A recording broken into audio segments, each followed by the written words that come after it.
जी संगत जी, ओम नमः शिवाय। शिव जी सदा सहाय। ओम नमः शिवाय। गुरु जी सदा सहाय। मैं संजीव नारंग, गुरु जी द्वारा बनाए गए बहुत सुंदर से परिवार गुरु जी टुडे ब्लेसिंग्स में आप सबका हार्दिक स्वागत करता हूँ। पहली बार चैनल पर आए हैं तो चैनल को शेयर करें और सब्सक्राइब करें और साथ में लगे बेल आइकॉन के बटन को जरूर प्रेस कर दें ताकि डेली अपलोड होने वाले महाराज के सत्संग और ब्लेसिंग संगत जी आप तक पहुंच सके। डिस्क्रिप्शन बॉक्स में हमारा व्हाट्सएप नंबर दिया गया है, आप उसमें अपना सत्संग ऑडियो या वीडियो किसी भी फॉर्मेट में रिकॉर्ड करके हमें भेज सकते हैं। सत्संग की रिकॉर्डिंग के समय में एक बात का बहुत खास ध्यान रखें कि वॉइस बहुत क्लियर होनी चाहिए। जय गुरु जी। अब बात करते हैं संगत जी आज के सत्संग की। आज का सत्संग बहुत प्यारा और ब्लेस सत्संग है संगत जी। जैसे कि कई बार आप देखते हैं कि बहुत सी संगत ऐसी है जो महाराज को अपना पिता मानती है, बड़े मंदिर को अपना मायका। इसी से रिलेटेड बहुत ही खूबसूरत सा सत्संग है और ये सत्संग हमारे साथ शेयर किया शाहजहांपुर यूपी से मनदीप कौर आंटी जी ने। हाँ जी, शाहजहांपुर यूपी से मनदीप कौर आंटी जी ने सत्संग हमारे साथ शेयर किया। मैं दिल से उनका शुक्राना करता हूँ गुरु जी से आज्ञा लेकर गुरु जी के प्यारे से चैनल पर अपना सत्संग शेयर किया। चलिए सत्संग स्टार्ट करते हैं। जय गुरु जी। जय गुरु जी। संगत जी, जय गुरु जी। मैं अपना छोटा सा शुक्राना सत्संग संजीव नारंग अंकल के चैनल पर भेज रही हूँ। संगत जी, बहुत ही प्यारा और बहुत छोटा सा सत्संग है जो इसी संडे 13 तारीख को मेरे साथ हुआ। मैं यूपी शाहजहांपुर में रहती हूँ।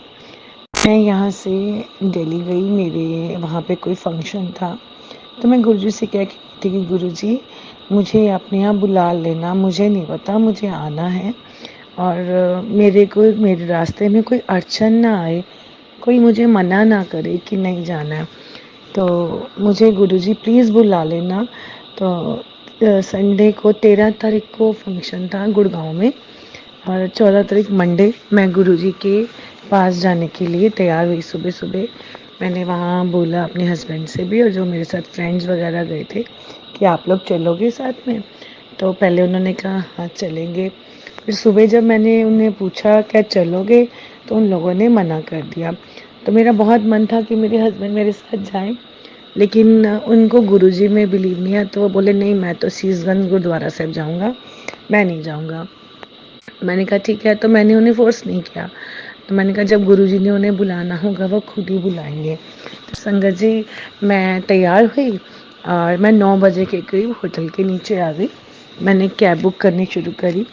संगत जी आधा घंटा हो गया, मुझे कैब नहीं मिली। जो भी कैब बुक हो रही थी सब कैंसिल हुए जा रही थी। मेरे को बहुत प्रॉब्लम हो रही थी कि पता नहीं क्यों कैब क्यों नहीं आज बुक हो रही है। मैंने गुरुजी से कहा गुरुजी प्लीज़ कोई अड़चन ना आए, लेट होता जाएगा तो मुझसे ये सब कहेंगे कि वापस चलो, तो गुरुजी प्लीज़ कोई अड़चन ना आए। मुझे अपने मायके आना है, मुझे अपने गुरुजी से मिलने आना है, मुझे अपने बापूजी से मिलने आना है। गुरुजी प्लीज़ मुझे बुला लो। तो मैं चलते हुए बाहर रोड तक गई कि शायद कोई ऑटो मिल जाए, लेकिन जितने ऑटो निकल रहे थे कोई रुक ही नहीं रहा था। तो इतनी देर में फिर से दोबारा रैपिडो पे ट्राई किया तो एक कैब महंगी ज़रूर मिली, लेकिन मिल गई। मैंने डन कर दी कि अब जो भी है मुझे इस समय पैसे नहीं देखने हैं, लेकिन मुझे गुरु जी के पास जाना है, मुझे जाना है। मैंने वो बुक करी तो वो उसी समय 2 मिनट में वो कैब वाला आ गया। कैब वाले आ गए तो जैसे ही मैंने गेट खोला गाड़ी में बैठने के लिए, संजय जी आप बिलीव नहीं करेंगे कि मुझे ऐसा लगा कि मेरे साथ चमत्कार हुआ है या कैब वाले के साथ हुआ है मुझे नहीं पता। मैंने जैसे ही दरवाज़ा खोला गाड़ी का, संगत जी अंदर स्क्रीन पे मंत्र जाप चल रहा था और गुरुजी का स्वरूप लगा हुआ था और बड़े से गुरुजी के चरण स्वरूप और गाड़ी के पीछे ब्लेसिंग ऑलवेज गुरुजी लिखा हुआ था। तो जैसे ही मैंने दरवाज़ा खोला तो मैं बैठने लगी तो ड्राइवर अंकल बोले कि जय गुरुजी आंटी। मैंने कहा जय गुरुजी। बोले कहाँ जाना है आपने? तो मैंने कहा मुझे छतरपुर बड़े मंदिर जाना है। वो इतनी ज़ोर से बोले जय गुरुजी। तो मेरे को बोले कि बैठो फिर मैं अभी का अपना सत्संग सुनाता हूँ आपको। मैंने कहा हाँ जी बताइए।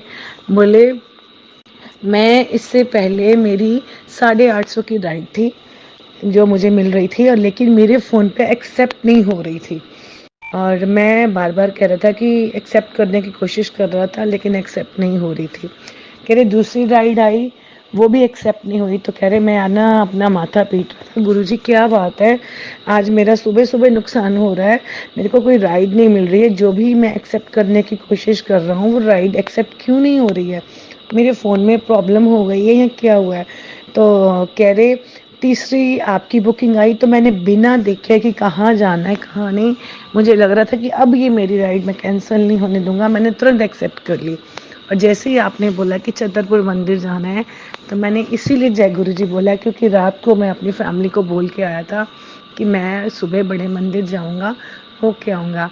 तो मैंने कहा हाँ, मैं भी आधे घंटे से बहुत परेशान हो रही थी, मैं 9 बजे की होटल के बाहर खड़ी थी और पौने 10 हो गए हैं, तो कोई गाड़ी नहीं मिल रही थी। तो बोले गुरुजी ने आपको लेने के लिए खुद आना था और इसीलिए उन्होंने ज़रिया मुझे बनाया, उन्होंने मेरी भी राइड नहीं मुझे कोई एक्सेप्ट करने दी और आपको भी कोई और गाड़ी नहीं मिली, क्योंकि मुझे भी बड़े मंदिर जाना था और आपको भी।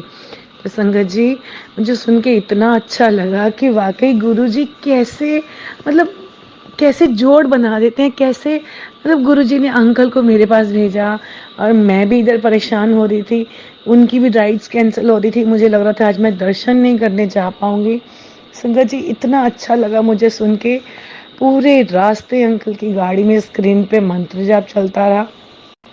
रास्ते में एक जगह रेड लाइट आई संगत जी, और रेड लाइट पे मैं साइड में जब देखा तो धतूरे का पेड़ लगा था और उस पर इतनी सारी बटरफ्लाई, मुझे इतना अच्छा लगा। मैं क्या, आज गुरुजी लग रहा है कि मुझे अपने सारे ही चीज़ों के दर्शन करा रहे हैं, बटरफ्लाई के भी, धतूरे का पेड़ मैंने पहली बार देखा, धतूरे के दर्शन कराए उन्होंने।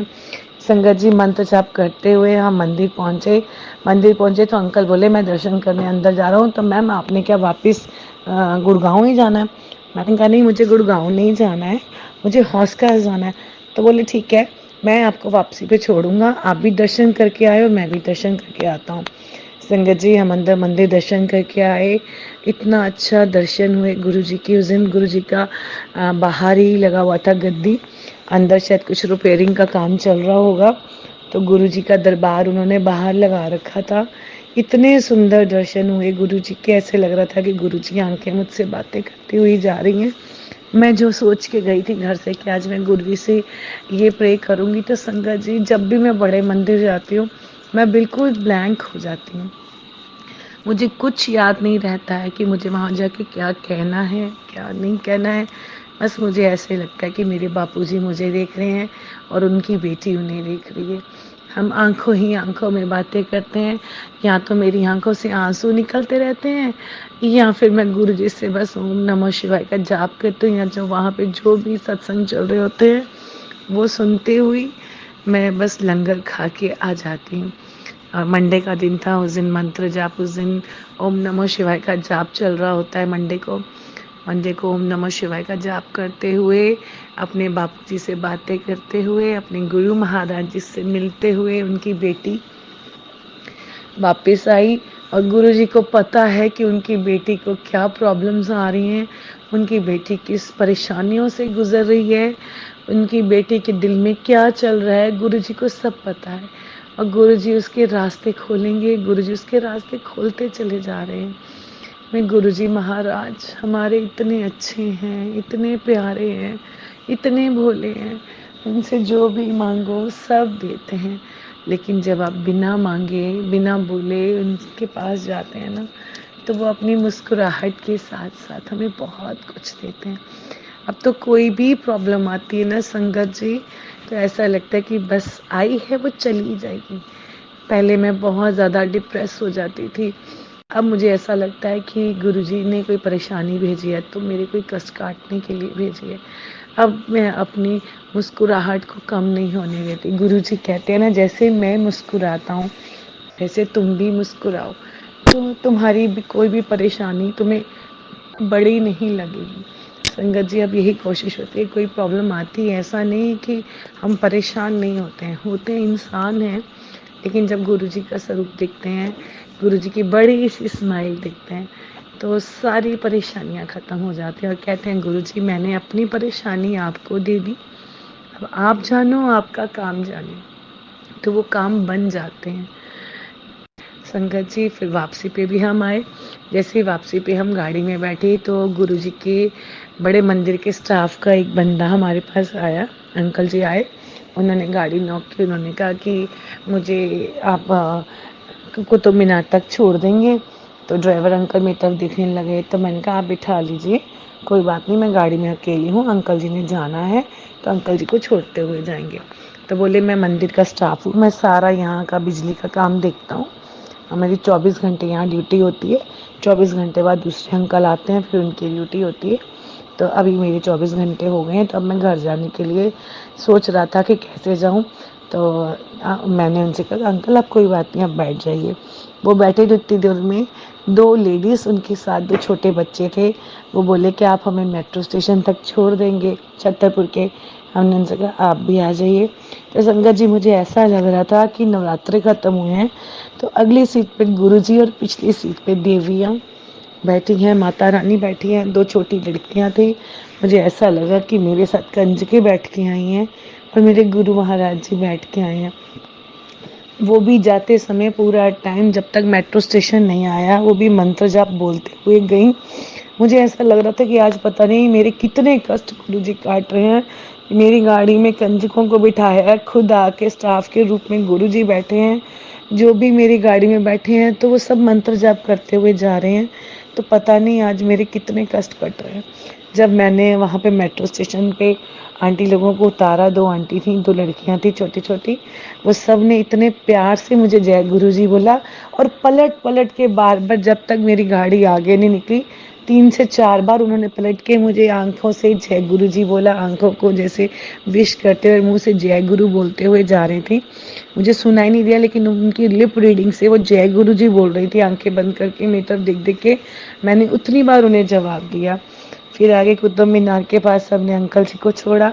अंकल जी ने भी बहुत ब्लेसिंग्स दी और कहा कि जय गुरु जी, आंटी जी मेरे को आपने यहाँ तक छोड़ा। तो मेरे मन में यही आ रहा था कि मैं छोड़ने वाली कौन हूँ। आज तो गुरु जी ने मुझे ये सेवा दी है जो मैंने निभाई है।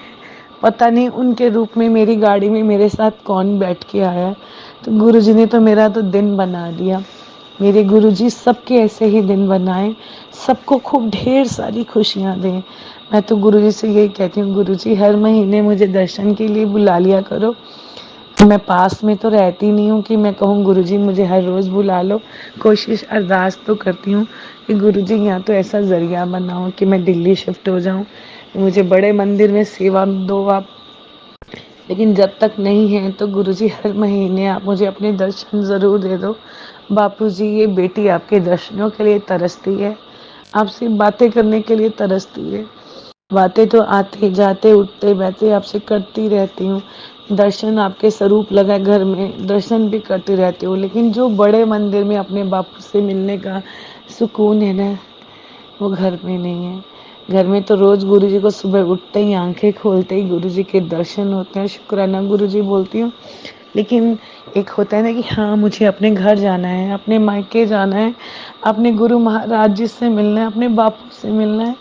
तो बापू जी मैं तो आपसे यही कहूँगी कि मुझे हर महीने बुला लिया करो, अपनी बेटी के सर पे हाथ रखो, मेरे सारे कष्ट दूर करो बापू जी, सब संगतों के कष्ट दूर करो, सब सब आपके सबको अपने साथ जोड़ो, जितनी भी नेगेटिविटी है दूर करो महाराज।